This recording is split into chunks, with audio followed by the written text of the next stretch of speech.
It finally leaked. After the Vancouver Canucks reportedly made an offer to forward Kiefer Sherwood, we get a report revealing the amount the Canucks offered the pending UFA as his name continues to circulate and be one of the top targets on multiple contending teams.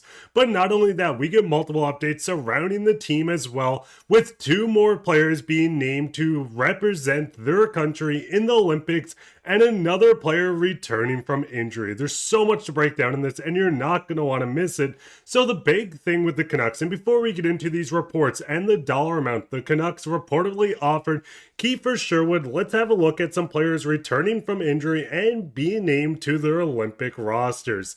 Now the first one being David Kampf is a forward for the Vancouver Canucks. We can see it means a lot. Biggest tournament, I'm excited for it. Now David Kampf was a free agent pickup after being bought out by the Toronto Maple Leafs. Is he a top six center? No, he is not. But David Kampf has been a center around the NHL that a lot of teams might look at now with the big Olympic title next to his name. This could increase his value. Probably isn't, but when teams are calling, they're saying, hey, we get a fourth line center that's defensive responsibility, is big, he can't really score, but hey, an Olympian at the end of the day. But all jokes aside, it's awesome to see that David Kampf will be heading to the Olympics to represent his country. And not only was he named, but yet another Canuck was named to the Olympics, and that is Teddy Blueger. Theodore Blueger is going to the Olympics for Latvia. Now, another name that joined Latvia when they announced today was Artur Shilovs, and it sucks that he's not a part of the Canucks organization. But seeing Teddy Blueger, yet again,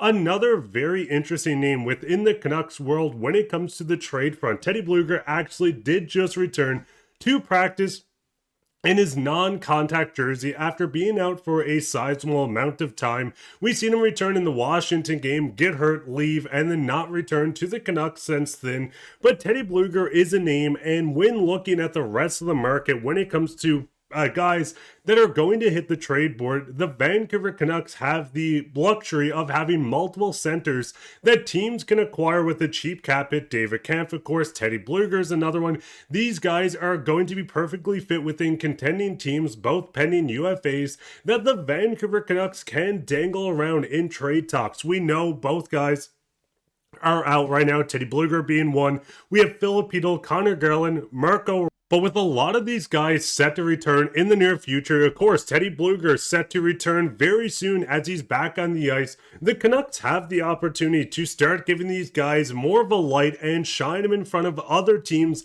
looking to add that depth going into this year's trade deadline. I mean, the big thing with the Canucks having 2 first-round picks is awesome to see. We have a second and no third. If you can land a third-round pick for Teddy Blueger or David Kampf, if you can add a second for one of these guys, you don't even really need to retain, as both guys are sub $2 million. And of course, the closer you get the deadline, the smaller the cap hit is. This is the perfect example of the Vancouver Canucks being decent with their asset management. Of course, that's if they can make a trade on any of these guys. We've seen last year, of course, they held on to Boeser, extended Brock Boeser, and lost a lot of guys in the past for absolutely nothing. But this gives us a clear picture on the Canucks have one goal, and it's to ship these guys off for something. And I'm just praying that it actually happens this season. But Canucks fans, what is your thoughts on David Kampf and Teddy Blueger being named to their Olympic rosters? Who do you think is going to have more points between the two? I think it's going to be Teddy Blueger. But hey, David Kampf had multiple goals for the Canucks so far this season. Let me know all your thoughts, plus their trade value, down in the comments.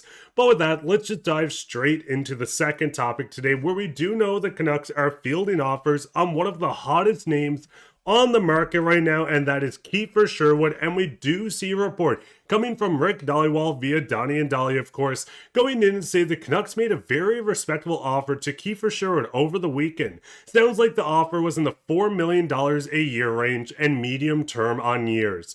Now, this has Canucks fans very split. In my own opinion, I think moving on from Kiefer Sherwood is exactly what this management group needs to do. Once again, looking at the draft capital, if you can secure a first-round pick for Kiefer Sherwood and head into this year's draft with 3 first-round picks, of course the Minnesota one is going to be probably in the 20s, but if you can somehow snag a lottery pick For Kiefer Sherwood, this is something you need to do. Would I be upset if Kiefer Sherwood came back on this contract? No, from a fan standpoint, Kiefer Sherwood is a huge part of this team. We know there's a lot of reports, and looking at Scotia stats as well, coming into the season, projected on a 3-year, $3.5 million deal. Now, of course, the money is going to go up higher as he's off to, once again, a very hot start after putting up 40 points and 19 goals just last season.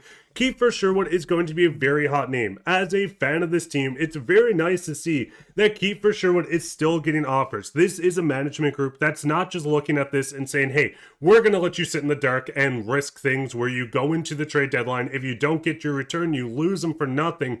At least they're continuing the talks, and maybe getting this extension in place makes a trade even easier with the team wanting to take on him for more than just one season. But the big thing with Kiefer is a forward that's in his 30s. And if the Canucks hold on to him, you're kind of regressing on a lot of these younger guys. You have guys in the weeds in Abbotsford, Jonathan Lekromäki, who's currently injured with Abbotsford, but a player that needs to get within this lineup at some point.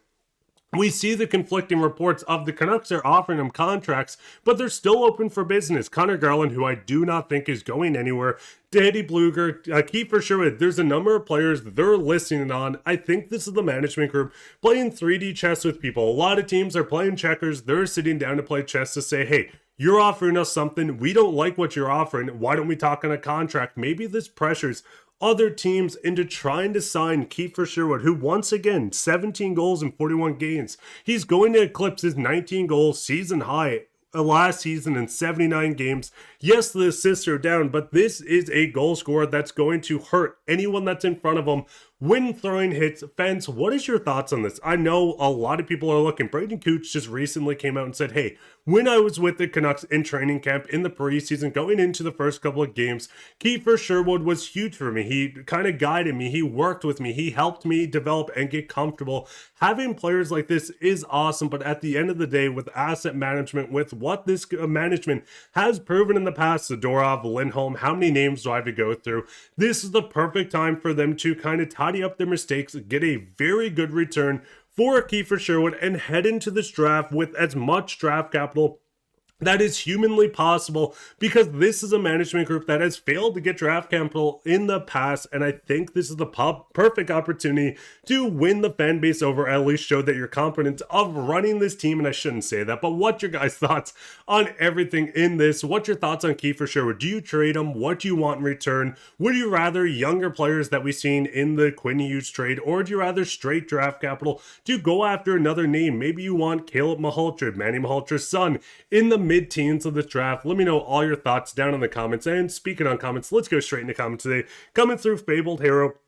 Willander has looked good so far. Maybe getting Boeser more minutes might boost his confidence a bit. And the big thing is, and I responded to this comment as well, both players are still only 20 years old. Willander has looked outstanding, a great defensive presence, and still on pace to almost score 30 points. We know Zeev Boeser has been outstanding as well. This is the future of the team, along with a lot of other prospects jumping up the rankings. Wilson Bjork, who just won gold with Sweden in the World Juniors Tournament just last night. Let me know all your thoughts down in the comments. Who's your favorite prospect? And you could be featured on Comment of the Day. While you're down there, leave a like, subscribe, share this with your friends. We'll be back in another episode, so keep your eye for that. But I've been your host, Mark Bai, and take care, Canucks fans.